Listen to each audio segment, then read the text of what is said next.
2 நண்பர்கள் நன்றாய் காலை முதல் மாலை வரை பணி செய்துவிட்டு மாலை பொழுதிலே அவர்கள் மதுபானத்துக்கு அடிமையாகி மதுபான கடையிலே சென்று மதுபானம் அருந்தினார்கள். இரவாயிற்று, இல்லம் திரும்ப வேண்டும், அவர்களுடைய இல்லத்துக்கு செல்ல வேண்டுமே என்று சொன்னால் ஒரு ஆற்றை கடந்து செல்ல வேண்டும்.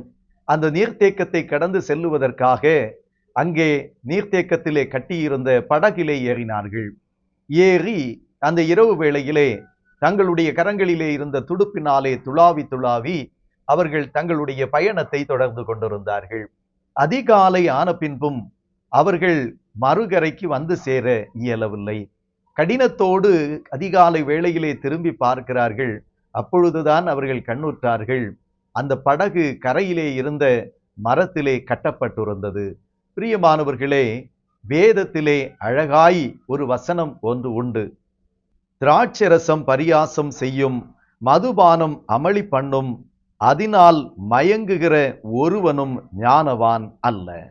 பிரியமானவர்களே, மதுபானத்தில் மயங்குகிறவன் ஞானவான் அல்ல என்று சொல்லி திருமறை நமக்கு கற்றுத்தருகிறது.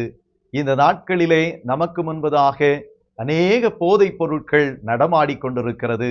இவைகளையெல்லாம் கடந்து ஆண்டவருடைய திரு திட்டத்துக்கு நம்மை அர்ப்பணித்து ஆண்டவருடைய பிள்ளைகளாக வாழுவோம். கர்த்தர் நம்மை ஆசீர்வதித்து வழி நடத்துவாராக. God bless you.